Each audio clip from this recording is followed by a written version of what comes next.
ఇంటికి సంబంధించిన ఏ మూలలో కూడా ప్రధాన ద్వారం పెట్టొద్దు. ఈశాన్యంలో ఉండే ఎవరైనా బానిస బతుకులే. ఇది రాసి పెట్టుకోండి. ఈశ్వర స్థానంలో పూజ లేదు కదా. ఈశ్వర స్థానంలో పూజ చేయనప్పుడు నీకు ఎంత ఇల్లుంటే లాభమే ఉంటుంది. నేనైతే ఓపెన్గా ఒకటే చెప్తాను, 100%లో నేను ఇచ్చేది 5 మాత్రమే, 5%. 5% ఇల్లు కట్టి చూపించండి, మీరు గ్రేట్ అంటారు. ఈశాన్యం గమం పెట్టి కోట్లు సంపాదించారంట.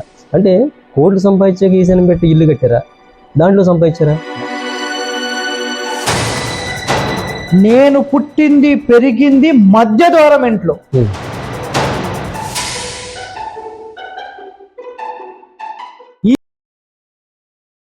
ఈశాన్య ద్వారాలు పెట్టిన తర్వాత సర్వము కోల్పోయిన కుటుంబాలు కొన్ని వందల వేలల్లో ఉన్నాయి. గత ఎపిసోడ్లో నేను వాటికి సంబంధించిన పూర్తి రహస్యాలు, పూర్తి సమాచారం అంతా చెప్పాను కదా. మరి నిజంగా ఇంటికి సంబంధించిన ఏ మూలలో కూడా ప్రధాన ద్వారం పెట్టొద్దు. ఎక్కడ పెట్టొద్దు అంటే పూర్తి మూల నుంచి 2 భాగాల వరకు ఖచ్చితంగా మీరు పెట్టనే కూడదు. వాటి వల్ల ఎంతటి దుష్ప్రభావాలు ఉంటాయో ఈరోజు ఈ పాయింట్స్కి సంబంధించి వివరించడానికి మనకు శ్రీధర్ గారు కొన్ని పాయింట్స్ తీసుకొని ఉన్నారు. సో శ్రీధర్ గారు చెప్పండి. ఇప్పుడు మనకి 1970 బిఫోర్ వాస్తు ఎలా ఉండేది, ఆఫ్టర్ 70 ఎలా ఉండేది. 1970 బిఫోర్ ఏంటంటే అప్పుడు ఎడ్యుకేషన్ చాలా తక్కువైనా కానీ వాళ్ళందరూ చాలా మర్యాదపూర్వకంగా అందరూ ఉండేవారు. ఎందుకు తెలుసా, అక్కడ చాలా తక్కువ ఈ మూల గుమ్మలు ఉండేది. సరే అప్పుడు స్థలాలు పెద్దవి ఉంటాయి కాబట్టి మధ్య గుమ్మలు పెట్టుకున్నది వేరే విషయం. కనీసం 4 ప్లేస్లు ఉండేది, కొన్నిటికి చిన్న వాటికి 4 ప్లేస్లు ఉండేది. ఇంకా చిన్నదనుకోండి, అప్పుడు సిద్ధాంత్ గారు వచ్చి ఈ స్థలం నీకు ఇల్లు కట్టని పనికిరని చెప్పేసేవారు. కానీ ఏంటంటే ఇంకో వేరే వాళ్ళు చేంజ్ చేస్తారంటే, బాబు ఉన్న స్థలం అదే కదా, నీవు ఈశాన్యంలో మూల గుమ్మం పెట్టుకోవయ్యా. ఏమవుద్దంటే అది మూల గుమ్మం పెట్టడం వల్ల బెడ్రూమ్ ఏర్పాటు అవుద్ది, అన్ని ఏర్పడుతుంది. కానీ అసలు విషయం ఏంటంటే పూజలు వేసిపోయింది అక్కడి నుంచి. ఎప్పుడైతే పూజలు వేసిపోయింది ఆ ఇంట్లో మన స్టెబిలిటీ లేదండి. 1970 ముందు 20 సంవత్సరాల కుర్రోడు మంచి బాడీ బిల్డర్లో ఉండి ఒక 10 మందికి హెల్ప్ చేసేవాడు. ఇప్పుడు అలా కాదు, వాడు ఏం జరిగితే ముందు పారిపోతాడు అక్కడి నుంచి. అంటే ఎంత పిరిగొడు తయారాడు ఇంట్లో. అంటే అక్కడ మీకు తలభాగం తయారు కావడానికి కారణం ఈశాన్య ద్వారాలు. గుర్తుపెట్టుకోండి. అక్కడ ఏం చేస్తాడు, ఏం జరుగుతుంది అనుకోండి, మనకెందుకు పదరా వెళ్ళిపోదాం. ఇదివరకైతే ఏంటి అలా జరుగుతుంది అడిగేవాడు. అంటే నీకేంటి ఆటోమేటిక్గా నీ మైండ్ సరిగ్గా పనిచేయట్లే అక్కడ. అంటే ఎప్పుడైతే మన ఇంట్లో ఈశాన్యంలో పూజ చేసేవాళ్ళం, ఆ ఇంట్లో ఒక సంగీత కళాకారుడు ఉండేవాడు, తర్వాత వేదాంతుడు ఉండేవారు. ఈ వాస్తు పెద్ద నేర్చుకోకలేదు. చాలా మంది ఇంట్లోనే ఒక పెద్దోడు వాస్తు చెప్పేవాడు. అంటే ప్రతి వాళ్ళ దగ్గర ఒక మంచి విషయం, డాక్టర్స్, ఇంజనీర్స్ అందరూ ఉండేవారు. ఇప్పుడు ఉంటున్నారు, అందరూ కూడా ఇప్పుడు కూడా ఉంటున్నారని చెప్పాలి. ఎందుకంటే ప్రతి వాడికి కూడా ఈ మూల నుంచి నడక ఉంది కదా. ఇప్పుడు కూడా ఇది చూడండి, ఇక్కడ మనకి చెప్తారు, ఇది డిస్ప్లే అవుతుంది సార్. ఇక్కడ మీరు చెప్పండి, చూడండి. ఇక్కడ ఈ మూలలో ఈ నాట్యాలు ఇవన్నీ కూడా ఈ మూల గుమ్మలు ఏది తీసుకున్నా ఈ మండలిలో ఇవన్నీ కూడా మూల గుమ్మలు నాట్యాలు. అంటే పూర్తి మూలలో ఇది కూడా. అంటే చూడండి, ఇక్కడ మనం మెట్టిది చేస్తున్నప్పుడు ఈశాన్యంలో ఈ మూల పెట్టి ఇక్కడ నడుస్తున్నాం కాబట్టి ఈశాన్యం నడక మంచిది, బట్ ఈశాన్యం గుమ్మం మంచిది కాదు. అలా మూలను ఎప్పుడు పెట్టద్దు అని చెప్పేది. ఇప్పుడు అలా ఏంటంటే ఒక మనిషి ధైర్యంగా ఉండేవాడు ఇంతవరకు. అలా కదండి, అంటే బానిసత్వం. ప్రతి ఇంట్లో అప్పు. బానిసత్వం అనే విషయంలో గుర్తుపెట్టుకోండి, ఈశాన్యంలో ఉండే ఎవరైనా బానిస బతుకులే. ఇది రాసి పెట్టుకోండి. అందరూ కూడా ఉద్యోగాలు చేస్తూ ఒకరికి చేతి కింద పని చేసే పరిస్థితిలోకే వెళ్ళిపోతారు. ఇది కన్ఫర్మ్. ఇంకోటి ఈశ్వర స్థానం. ఇప్పుడు ఈశ్వర స్థానంలో పూజ లేదు కదా. ఈశ్వర స్థానంలో పూజ చేయనప్పుడు నీకు ఎంత ఇల్లుంటే లాభమే ఉందండి. మళ్ళీ అక్కడ దేవరంజి లక్షల ఎవిడెన్సెస్ ఉన్నాయంటే చూపించండి, నేను చూపిస్తాను ఎవిడెన్సెస్. ఇప్పుడు రీసెంట్గా కొన్ని మర్డర్స్ ఉన్నాయండి. అంటే ఏ వృత్తి వాళ్ళకి అది కనబడుద్ది. ప్రతి ఇల్లు కూడా నా దగ్గర బోల్డ్ ఎవిడెన్సెస్ ఉన్నాయి. ప్రతి ఇంట్లో కూడా పెరిగితే ఆగ్నేయం పెరగటం, ఆగ్నేయం ఎత్తుగా ఉండటం, లేకపోతే ఈశాన్యం మూల గుమ్మ ఉండటం, అందులోనే మర్డర్లు జరిగినాయి కూడా. మరి దీనికి ఎవిడెన్స్ మీ సమాధానం ఉందా? మన దగ్గర ఉండదు. అంటే 1970 తర్వాతనే పాడైపోయింది వాస్తవంతో కూడా. మీరు ఎన్నైనా చెప్పండి, అంటే ఏ ఇల్లు కూడా 100% కట్టడం కుదరదు. కాబట్టి ఏంటంటే మరి చిన్న ఇల్లు ఎలా కడతారంటే దాంట్లో వాస్తుని అప్లై చేయడం అవ్వదు. నేను అన్ని సాటిస్ఫాక్షన్, నేను వాస్తు ప్రకారం కట్టి అనుకుంటాం. కానీ ఈ మండలి తర్వాత ఈ మర్మస్థానంలో జోన్స్ ఇవే ఉండవు సార్. ఏదో ఇల్లు కట్టేమో మన రాత ప్రకారం వెళ్ళిపోతుంది అంతే తప్ప ఈ మూల పెట్టుకున్నాం బాగానే ఉన్నాం అంటే నీ రాత వెళ్తుంది అంతే. నీకు ఇల్లు యోగిష్టం అంటే ఏముండవు, ఆ ఇల్లు తెచ్చిపెట్టే ఉండదండి. అలాగే చనిపోయిన కూడా చాలా మంది ఉన్నారు. దానికి ఇప్పుడు బోల్డ్ కామెంట్స్ వచ్చినా కూడా దానికి కూడా రెడీగా ఉన్నాం మనం. అంతే. అంటే ఈ మూల నుంచి ఎప్పుడైతే నీకు ఈ బ్రెయిన్ ఓపెన్ అయిపోయింది ఆటోమేటిక్గా, ఎక్కడి నుంచి సార్ బయటికి వెళ్ళేది? ఈ మూల నుంచి వెళ్తూ ఉంటాం. కనీసం 4 ప్లేసెస్, ఇప్పుడు సికి పర్యన్ జయంత ఉంటుంది, కనీసం జయంతలో పెట్టుకోండి. 3, 4, 5, 3 నెలలు పెట్టండి, అది కూడా అవసరం. కరెక్ట్ 3 పెడితే 2 తగులుతూ ఉంటాయి. మీరు ఎప్పుడైతే తలిపేయాలంటే భయం, ఒక ఇంట్లో తలిపేయాలంటే భయం, 2 ఏళ్ళు దాంట్లో ఇరుక్కుంటాయేమని చెప్పేసి అంత భయపడటం ఏంటి మన ఇంట్లో? అంటే సార్ ఆ మూల గుమ్మం అంటే బానిసే సార్, మనం మూలనే ఉంటాం. అది 100%. ఇప్పుడు ప్రతి ఇంట్లో ఒక మగపిల్లని కంట్రోల్ చేయాలంటే గంజాయి, మత్తు పదార్థాలు, వేరే దానికి ఎయిట్ అయిపోవడం, లక్షలు తగలబెట్టినాడు. ఒకటి ఏడుతుంది సార్ మన ఇంట్లో, ఫీజు ఇవ్వడం కూడా డబ్బులు లేక సార్ మీరు వచ్చి చేసుకోండి అంటే ఏం మారుస్తుంది దాంట్లో? ఇల్లు స్ట్రక్చర్ అంతా తయారైపోతే మార్చేదే ఉంటుంది. మనం కూడా సరే కానివ్వండి. ఎవరైనా గుర్తుపెట్టుకోండి, ఒక ఇల్లు కట్టడము అంటే ఏదో మేము ఇల్లు కట్టుకున్నాము, 4 రూమ్లు పెట్టుకున్నాం, డబుల్ బెడ్రూమ్ చేసుకున్నాం, పెద్ద పెద్ద బెడ్రూమ్స్ వచ్చినాయి, ఇవి కాదు. శాస్త్రపరంగా మీ నక్షత్రాలకు సరిపడిన ఫేసింగ్ తీసుకొని మీరు ఒక అద్భుతమైన ప్లాన్ అనేది టోటల్ వాస్తు వ్యక్తి దగ్గర తీసుకునే ఇల్లు కడితే నంబర్ 1. ఇది ఒక్కటి గుర్తుపెట్టుకోండి. ఎందుకంటే ఎన్నో దశలు ఉంటాయి సార్, మనం కూడా దశల గురించి చెప్పాం. అసలు ఇప్పుడు ప్రతి వాళ్ళు సార్ 100% వాస్తుంటారే. మీరు ఎంత పెద్ద సైట్ తీసుకోండి, ఏమన్నా చేసుకోండి, 100% వాస్తు ప్రకారం ఇల్లు 100% అనేది వదిలేసేయండి. నేనైతే ఓపెన్గా ఒకటే చెప్తాను, 100%లో నేను ఇచ్చేది 5 మాత్రమే, 5% ఇల్లు కట్టి చూపియండి, మీరు గ్రేట్ అంటారు. మరి ఈ మధ్య ఇంకో ఛాలెంజ్లు వస్తున్నాయి సార్. ఎవరన్నా వాస్తు ప్రకారం ఇల్లు కట్టినప్పుడు అది వాస్తు ప్రకారం యోగించకపోతే ఈ సిద్ధాంత్ గారు డబ్బులు ఇచ్చి ఆ కట్టిన డబ్బులు తిరిగి ఇవ్వాలంట. ఎవరు సార్ పెట్టింది అది? ఏమో నాకు అది ఉన్నాయి చాలా వీడియోస్ కూడా. అది కూడా చెప్తారా వాస్తులో? అంటే సార్ మీ నక్షత్రం ఏంటి, మీకు ఏ స్థలం పనిచేస్తుంది, మీ కోరికలు ఏంటి, ఎంత స్థలం కావాలి అది ముందు చెప్పాలి. స్థలం శుద్ధి చేయించేవాడు లేడు, ప్లాన్ సరిగ్గా ఇచ్చేవాడు లేడు, ఒకళ్ళ మీద బాధపడటం తప్ప. అంటే ఇక్కడ ఎవిడెన్సెస్ ఉన్నాయి కదా వాళ్ళ దగ్గర, కోట్లు సంపాదించిన వాళ్ళు, నాశనం అయిపోయిన ఎవిడెన్స్ మన దగ్గర ఉన్నాయి, బయట పెడదామా? పెడితే అప్పుడు వాళ్ళని పెట్టమని చెప్పండి చూద్దాం.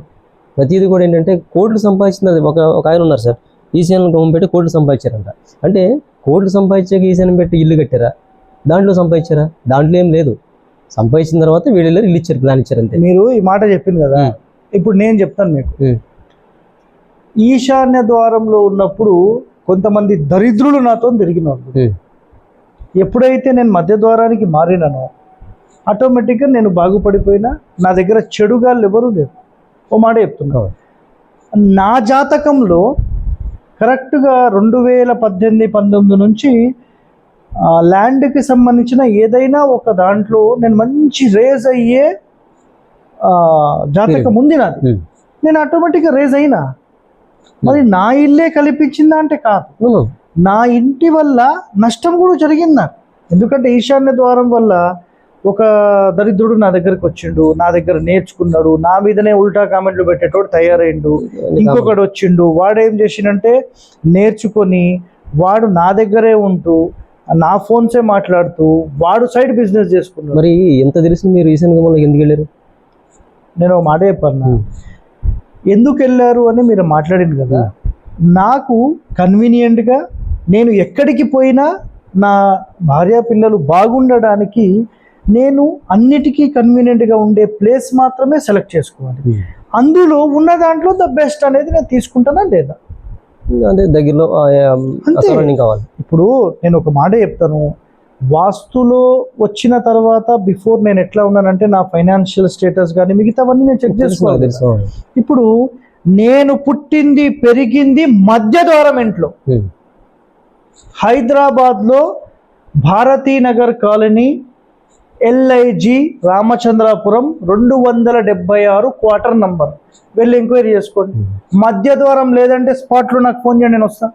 అంటే మీ గురించి చెప్తారు కదా, ఈయన మధ్య ద్వారం పెట్టమని చెప్తాడు, ఈయన ఇల్లు ఈశాన్యం ఉందని చెప్తారు కదా, అందుకే అడుగుతుంది. మేము ఇల్లు అమ్మేసేసి బయటకు వచ్చేసినాము, కిరాయి ఇంట్లో ఉన్నాము. నా సొంత ఇల్లా చెప్పండి, నా సొంత ఇల్లా?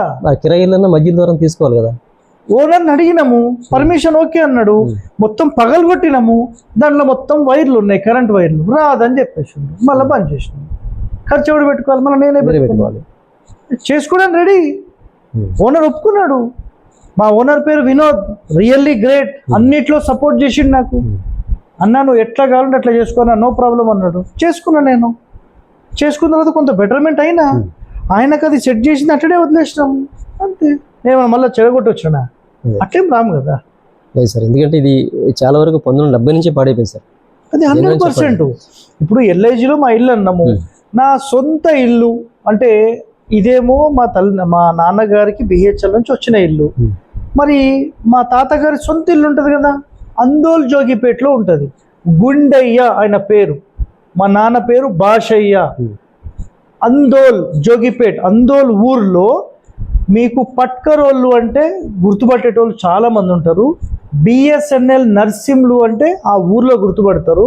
వాళ్ళ ఇంటి ముందుది నార్త్ ఫేసింగ్ ఇల్లే మా ఎవరిది, మీ నాన్నగారు, నాన్న వాళ్ళ నాన్నది. అంటే మీ సెంటర్ గుమ్మమే. పోయి చూసుకోండి. ఆల్రెడీ ఒక చిన్న షార్ట్ క్లిప్ కూడా పెట్టేసాను నేను. ఎప్పుడు మా తాతగారి ఇల్లుని కూడా పెట్టేసాను, ఎప్పుడో పెట్టేసాను.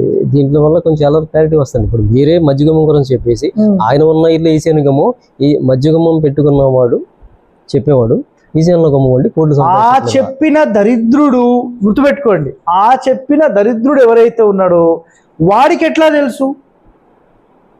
నా ఇంట్లోకి వచ్చి నా ఇంట్లోనే ఉండి మా ఇంట్లోనే కూడు తిని నా దగ్గరే నేర్చుకొని నా గురించే కామెంట్ పెట్టినా నువ్వు ఒక చీడ పురుగువి అని నేనంట.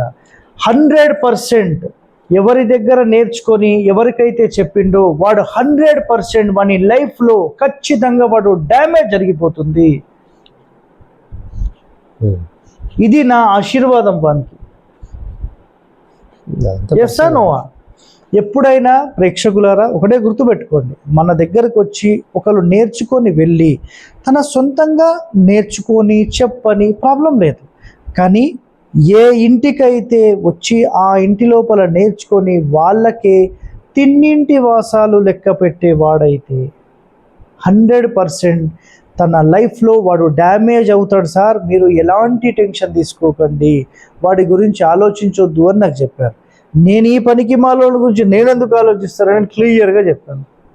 నాకేం అవసరం ఒకరి గురించి. ఇప్పుడు ఆ వ్యక్తికి కూడా తెలుసు నిజంగా, ఎందుకంటే నేను పట్టించుకోను అని తెలుసు. ఏ పోన్రా బాబు అంటే, ఎందుకంటే ఎంతోమంది ఇట్లా చెప్తే వాళ్ళు వీళ్ళు ఇట్లా చెప్తున్నారు సార్ అని చెప్తుండే. నాకు ఫుల్ సపోర్టర్. మరి ఎందుకు ఇట్లా అయిందో నాకు తెలియదు. ఇక వాని కర్మ అంతే, వదిలేసి గొడవలు లేవు కానీ కర్మ అంతే. ఇంకోటి చివరిగా విషయం ఏంటంటే సార్, ఒక కుటుంబ యజమాని ఇల్లు కట్టాలంటే ఒక 20-30 ఏళ్ళు కష్టపడి రూపాయి సంపాదించి లక్షలు సంపాదించిన తర్వాత ఆ ఇల్లు తీసుకెళ్ళి ఎవరి చేతులు పెట్టాలో అర్థం కాదు. అందుకేంటంటే వాస్తులు ఎన్ని దశలు ఉంటాయి అది ముందు నేర్చుకున్న తర్వాత ఎవరితో వేయించుకోండి సార్. వాస్తులో ఎన్ని దశలు అనేది గతంలో ఒక వీడియో చేసామండి. ఆ వీడియో కూడా 100% మీరు చూడండి, చూసుకొని. సో ఇక్కడ ఒకటే, ఒక శాస్త్రపరంగా అట్లీస్ట్ మీరు ఒక ఇంటి నిర్మాణం చేసుకోండి, అదొక్కటే నేను చెప్పేది. దానికంటే బిఫోర్ భూమి శుద్ధి, ఒక 4 అడుగుల వరకు మట్టి తీసేసి మొత్తం శుద్ధి చేసి ఆవుకి సంబంధించిన పేడ, గోమూత్రము, గంగాజలము, పసుపు నీళ్లు వీటన్నిటితో శుద్ధి చేసి, శుద్ధి అంటే ఏం లేదండి, మొత్తం మంచిగా చల్లడము, మంచి మట్టి లెవెలింగ్ చేసుకోవడము, అక్కడ ఎవ్వరు రాకుండా ఎలాంటి కచ్చా పడేయకుండా చూసుకోవడము, ఆ నేల గట్టి పడిన తర్వాత మీరు ఇల్లు కట్టుకోవడం నిజంగా అద్భుతం. ఇది ఒక్కటే చేయండి చాలు. ఎందుకు సార్ మనకి చిన్న చిన్న విషయాలు ఇలాంటి ఏమన్నా శుద్ధికి ఎలాంటి కావాలంటే మనకి ఫోన్ చేయొచ్చు, డబ్బులు కూడా తీసుకోండి. ఇప్పుడు మీకు శ్రీధర్ గారి నంబర్ కూడా వీడియోస్ లో కామెంట్ లో కింద డిస్క్రిప్షన్ లో పెడతాను నేను, మీరు ఫోన్ చేయొచ్చు. ఆయన కూడా ఏమైనా సమాచారం కావాలంటే ఇస్తారు అన్నమాట. దానికి మనం ఛార్జ్ చేయం కదా, ఫ్రీ సర్వీస్. ఏదైనా చిన్న డౌట్స్ చెప్పుకోవచ్చు అలా. ఎందుకంటే డబ్బులు వేస్ట్ చేసుకోవద్దు సార్. మంచి ఇల్లు కట్టుకోవాలని ఇప్పుడు నా సొంత, ఇప్పుడు నేను ఒక ప్లాన్ వేటకి అనుకోండి, నా సొంత ఇంటి కంటే కూడా బాగా చేస్తాను. ఎందుకంటే వినాయకుడి పిల్లలు విఘ్నాలు ఎక్కువ అని చెప్పేసి నేను శంకుస్థాపన చేసినప్పుడు ఎంతో చేద్దాం అనుకున్నాం, నాకు చేసి పెట్టేవాళ్ళు లేరు. నేను పీటల మీద కూర్చొని నాకెవరు చేసి పెడతారు? అలా ఏంటంటే నేను ఎక్కడికి వెళ్ళినా సార్, చిన్న గుడిసైనా పెద్ద బంగళ అయినా, ఇప్పుడు 7.5 కోట్లు పెట్టి ఒకటి కడతాం, 2.5 కోట్లు పెడుతున్నాం. చిన్నది ఒక చిన్న సింగిల్ బెడ్రూమ్ అయినా కానీ అంతే ఎఫెక్ట్ పెట్టి చేస్తాం. అది మన ఇంటెన్షన్. అంటే నా ఇల్లు ఎలా ఉంటుంది, ఇది నా భూమి, ఒక వాస్తు అంటే ఏంటంటే సార్, అది మన ఒక మహావిద్య. ఒక భూమి మనం పిలిచిందంటే దానికి మనం రుణం ఉంటేనే వెళ్తాం, లేదా అడిగి పెట్టలేదు సార్. కాబట్టి ఏంటంటే అందరికీ ఒకటే చెప్పేది, మంచి వాస్తు సిద్ధాంతం చూపించుకొని డబ్బులు వేస్ట్ చేయకుండా మంచి ఇల్లు కట్టుకోవాలి. ఎన్ని దశలు ఫస్ట్ నేర్చేసుకోండి, మీరు వాస్తు నేర్చుకోండి ఫస్ట్.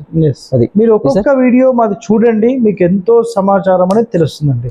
సో ఇలాంటి వాస్తు రహస్యాలు మీరు తెలుసుకోవాలంటే stay tune to our channel. Thank you అండి.